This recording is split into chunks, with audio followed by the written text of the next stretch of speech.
My dear student, class 10th की worksheet number 36 आज हम करने वाले हैं और ये वर्कशीट 26 सितंबर 2020 की वर्कशीट है जिसे हम बहुत ही इंटरेस्टिंग मैनर में सॉल्व कर लेंगे।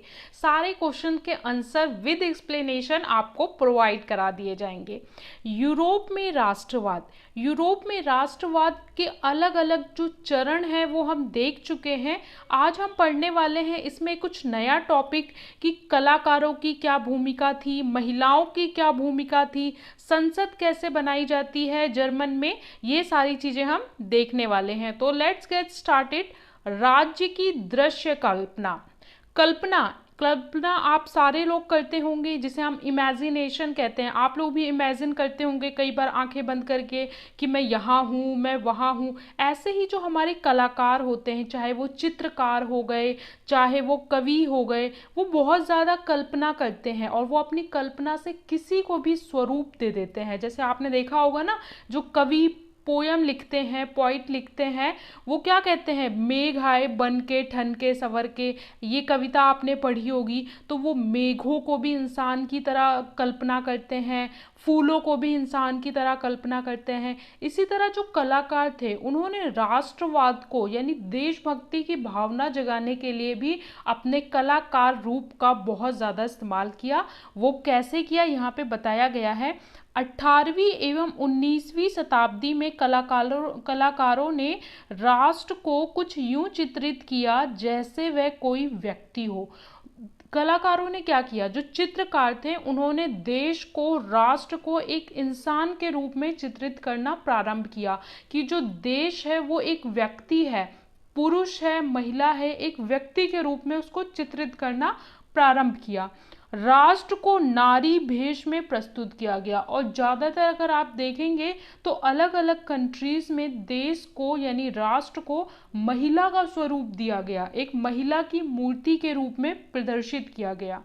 राष्ट्र को व्यक्ति का जामा पहनाते हुए जिस नारी रूप को चुना गया, असल जीवन में कोई खास महिला नहीं थी।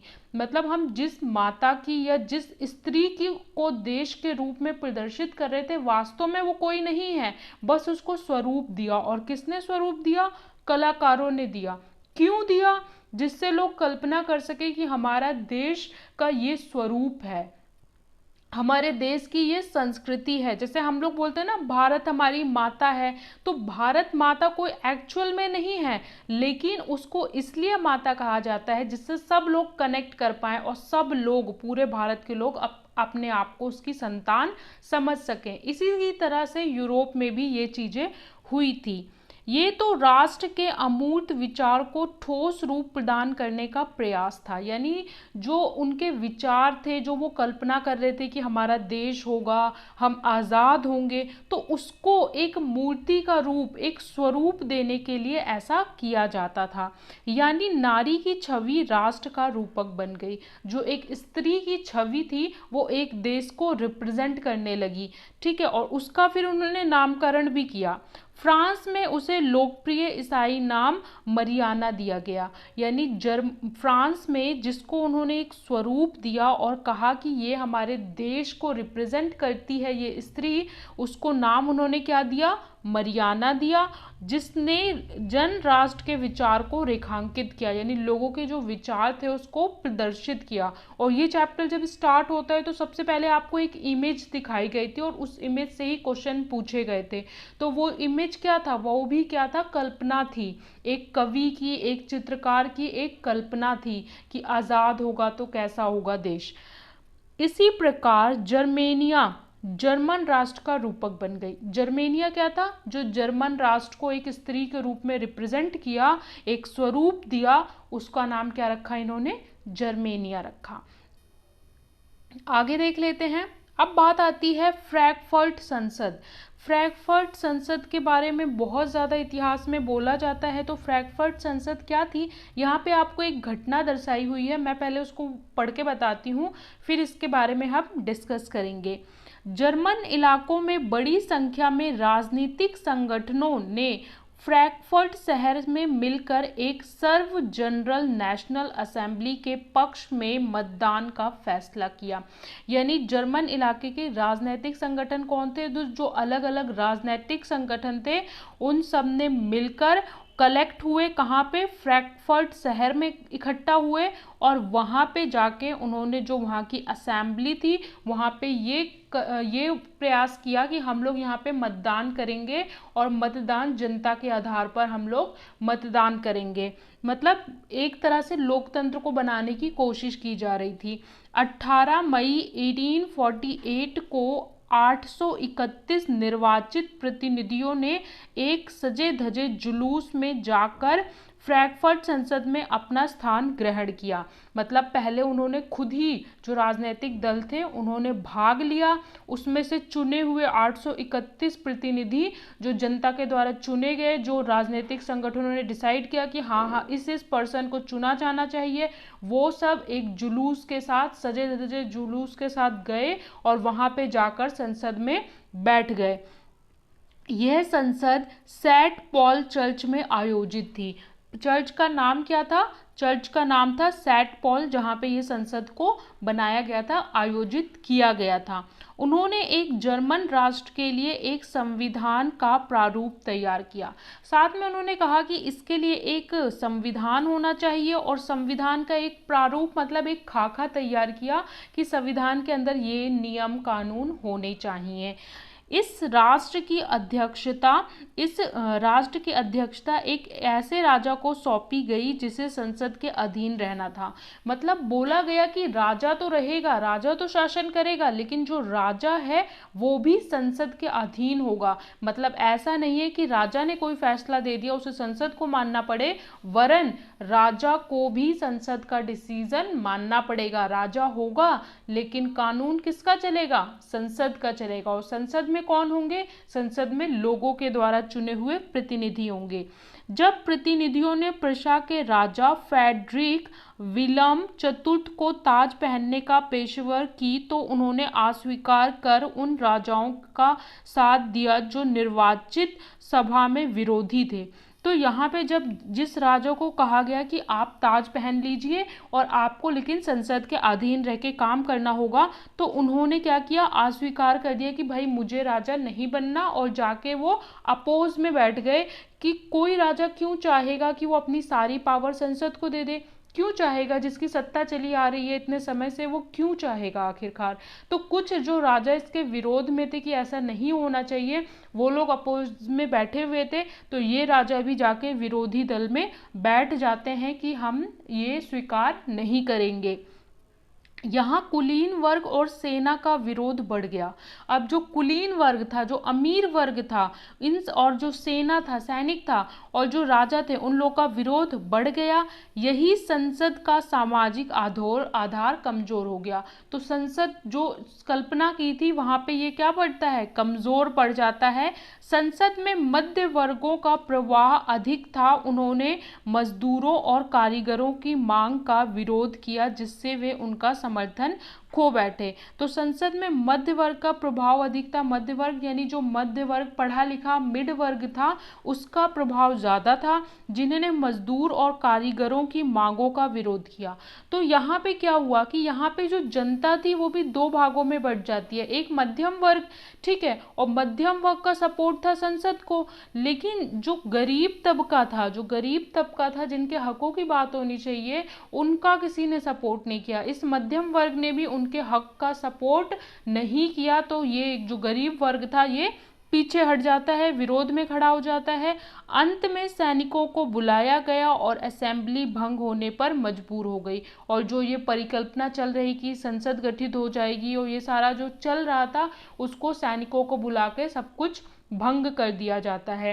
तो इस तरीके का जो प्रयास किया गया था कि अपने आप जनता इकट्ठा हुई, प्रतिनिधि चुने गए, इसमें महिलाएं भी आती हैं, वहाँ महिलाएं भी भाग लेती हैं। तो ये जो प्रयास था, भले वो उस वक्त भंग कर दिया, लेकिन आगे चलकर इसी प्रयास की वजह से आप देखते हैं कि सब देशों में अपनी संसद और संविधान बना हुआ है। इसके बाद हम देखेंगे कि राष्ट्रवाद के उदय में महिलाओं का योगदान। तो महिलाओं का योगदान, अगर महिलाओं की बात करें तो किसी भी देश में राष्ट्रवाद में महिलाओं की काफ़ी ज़्यादा भूमिका रहती है, बस महिलाओं को सामने से दिखाया नहीं जाता। अगर हम यूरोप की बात करें तो राजनीतिक संगठन का निर्माण, महिलाओं ने राजनीतिक संगठन का निर्माण किया, ऐसे संगठन जिसमें महिलाएं भी भाग लेती थी, ठीक है। समाचार पत्रों का प्रकाशन किया, पेपर पब्लिश करने स्टार्ट किए। इसके अलावा मताधिकार हेतु संघर्ष किया कि हमें भी वोटिंग का अधिकार मिलना चाहिए। आप कह रहे हैं कि ये प्रतिनिधि जाएगा संसद में तो हमें भी अधिकार मिलना चाहिए, इसके लिए महिलाओं ने काफ़ी संघर्ष किया। और इसके अलावा राजनीतिक बैठकों, जो बैठक होती थी जिसमें बोलते थे कि हाँ ये लीडर है, ये फ्रीडम फाइटर है, तो ऐसे जो सभाएं होती थी इसमें भी महिलाओं ने भाग लेना प्रारंभ किया। इसके बाद हम देखते हैं प्रतीकों का अर्थ। प्रतीक क्या है? किसी भी राष्ट्र में राष्ट्रवाद की भावना को बढ़ाने के लिए और उस वक्त लोगों की इमेजिनेशन को, कल्पना शक्ति को और अधिक बढ़ाने के लिए कुछ राष्ट्रीय चिन्हों का या प्रतीकों का प्रयोग किया गया था। तो उसमें से यहाँ पे कुछ प्रतीक आपको दिखाए गए हैं और उनका अर्थ बताया गया है। जैसे टूटी हुई बेड़ियाँ, बेड़ियाँ क्या होती हैं? जिनसे आपको बांध दिया जाता है, जंजीरें। तो टूटी हुई बेड़ियाँ, टूटी हुई बेड़ियाँ का मतलब आज़ादी मिलना। तो उस वक्त कैसे दिखाते थे? टूटी हुई बेड़ियाँ मतलब आज़ादी मिलना। आज़ादी किससे? राजतंत्र से, ठीक है। और जो इस तरीके का निरंकुशवाद से, ये सारी चीज़ों से आज़ादी दर्शाता था। बाघ छाप वाला कवच, तो ये बाज छाप वाला कवच क्या दिखाता था? जर्मन समुदाय के प्रतीक शक्ति, यानी जर्मन की एक शक्ति को रिप्रेजेंट करता था। और स्त्री क्या रिप्रेजेंट करती थी? तो स्त्री तो आपको पता है हर देश के राष्ट्र को रिप्रेजेंट करती थी, देश को दिखाती थी। इसके अलावा बलूत पट्टियों का मुकुट, तो ये मुकुट क्या दिखाता था? मुकुट मतलब वीरता, ठीक है, पावर को दिखाता था। तलवार मुकाबले की तैयारी, कि भाई हम किसी से कम नहीं हैं, हम तैयार हैं। तलवार पर लिपटी जैतून की डाली, तलवार है और तलवार पे एक डाली लिपटी है, तो इसका क्या अर्थ था? शांति की चाह, कि लड़ाई नहीं शांति चाहते हैं, तलवार रखो और शांति से हक की बात करो।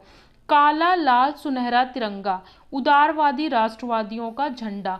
तो काला, लाल और सुनहरा इस तरीके के रंगों का प्रयोग करके झंडा हर देश में सबसे ऊंचा रखा गया था। झंडे को हर लोग चलते थे, जो जितने भी राष्ट्रवादी थे, कि जब हम आज़ाद होंगे तो हमारा एक नया तिरंगा होगा जो स्वतंत्रता का, राष्ट्र का प्रतीक होगा। तो झंडा।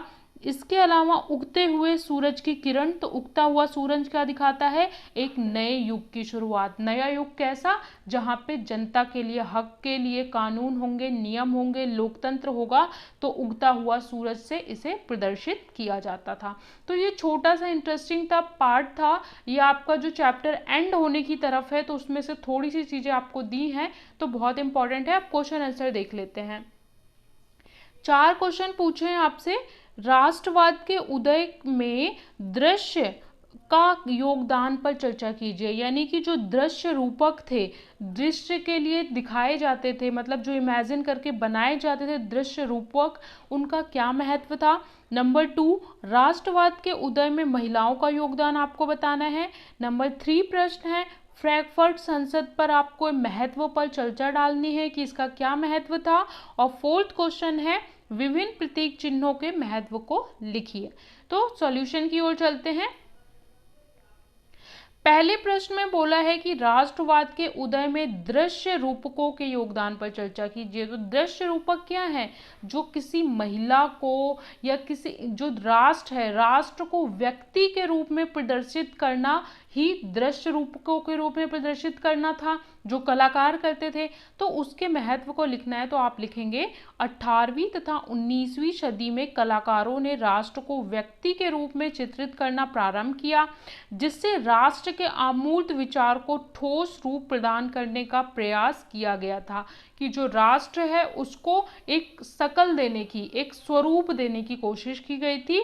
और राष्ट्रवाद के उदय में दृश्य रूप का योगदान, महत्वपूर्ण योगदान रहा। उसके बाद नंबर 1, नंबर 2, नंबर 3 पॉइंट करके आप लिखेंगे। नंबर 1, राष्ट्र को नारी के रूप में प्रदर्शित किया गया, जिसके फलस्वरूप लोग राष्ट्र की कल्पना करने में सक्षम हो सके, अर्थात नारी की छवि राष्ट्र का रूपक बन गई। कि जब एक स्वरूप दे दिया, देश का एक स्वरूप दे दिया, तब लोग समझ पाए कि हाँ ये हमारा देश है, और अगर ये हमारा देश है तो हम सब इसी की संतान है। ठीक है, जब एक रूप मिल गया तो लोग भी उस कल्पना को करने में सक्षम हो पाए। फ्रांस में इस नारी रूप को एक लोकप्रिय ईसाई नाम मरियाना तथा जर्मनी में जर्मेनिया दिया गया। तो यहाँ पे नाम इसलिए दिया कि जो उनकी भाषा का ही अगर हम नाम देंगे तो लोग और ज़्यादा उसे रिलेट कर पाएंगे और जुड़ पाएंगे, जिसने लोगों के विचार को रेखांकित करने में मदद की। नंबर 3, कई राष्ट्रों में राष्ट्र रूपकों को माता तथा देवी के रूप में दिखाया, जिसने लोगों में राष्ट्र के प्रति प्रेम भक्ति की भावना जागृत की। और यहाँ तक कुछ राष्ट्र तो रूपक के रूप में जिस स्त्री को प्रदर्शित करते थे वो माता के रूप में, देवी के रूप में, जिससे लोगों के मन में उनके प्रति प्रेम हो और भक्ति की भावना हो और लोग के मन में राष्ट्रवाद और अधिक उत्पन्न हो। तो ये आपका पहला आंसर है, स्क्रीनशॉट ले सकते हैं। हम चलते हैं नेक्स्ट क्वेश्चन पे। राष्ट्रवाद के उदय में महिलाओं के योगदान पर चर्चा कीजिए। तो वही बात कि महिलाओं का क्या योगदान रहा, तो सबसे पहले आप लिखेंगे राष्ट्रवाद के उदय में महिलाओं ने बढ़ चढ़कर भाग लिया तथा महत्वपूर्ण भूमिका निभाई। जैसे क्या भूमिका निभाई? नंबर 1, राजनैतिक संगठन का निर्माण। महिलाओं ने अपने राजनीतिक संगठन स्थापित किए जिसमें महिलाएं भी भाग ले सकें, वरना ऐसा था कि केवल पुरुष भाग ले पाते थे। उसके बाद नंबर 2, समाचार पत्रों का प्रकाशन। महिलाओं के द्वारा अखबार का प्रकाशन प्रारंभ किया गया तथा राजनैतिक बैठकों एवं प्रदर्शनों में भाग भी लिया गया। इसके अलावा थर्ड पॉइंट की मैं बात करूं तो मताधिकार प्राप्ति हेतु संघर्ष, कि हमें भी वोट का अधिकार मिलना चाहिए। महिलाओं ने मताधिकार हेतु अत्यंत प्रयास किया, किंतु फ्रैंकफर्ट की संसद में महिलाओं को केवल प्रेक्षकों की हैसियत से दर्शक की भांति खड़े होने दिया गया। तो महिलाओं ने बहुत ज़्यादा मताधिकार हेतु प्रयास किया था, लेकिन फिर भी महिलाओं को केवल खड़े होने का हक दिया गया। मतलब जो वो संसद गठित हुई थी फ्रैंकफर्ट में, वहां महिलाओं को कोई वोट देने का हक नहीं मिला था। वहां पे महिला केवल दर्शक के रूप में खड़ी हुई थी इतना संघर्ष करने के बाद। मतलब सोचिए महिलाओं की क्या स्थिति थी। महिलाओं ने राजनीतिक बैठकों तथा प्रदर्शनों में भाग लेना प्रारंभ किया खुद से आगे आके। तो ये आपका कंप्लीट सेकेंड आंसर है, स्क्रीनशॉट ले सकते हैं। हम चलते हैं नेक्स्ट क्वेश्चन पे। फ्रैंकफर्ट संसद के महत्व पर प्रकाश डालिए। अब जो आपकी फ्रैंकफर्ट संसद थी उसके बारे में आपको लिखना है। तो देखिए, फ्रैंकफर्ट पार्लियामेंट का नाम राष्ट्रवाद के आंदोलन के एक मुख्य पड़ाव के रूप में गिना जाता है, क्योंकि राष्ट्रवाद की जो परिकल्पना चल रही थी पूरी, जो राष्ट्र अलग से बनाने की, स्वतंत्रता की, तो यहाँ पे ये एक बड़ा कदम था।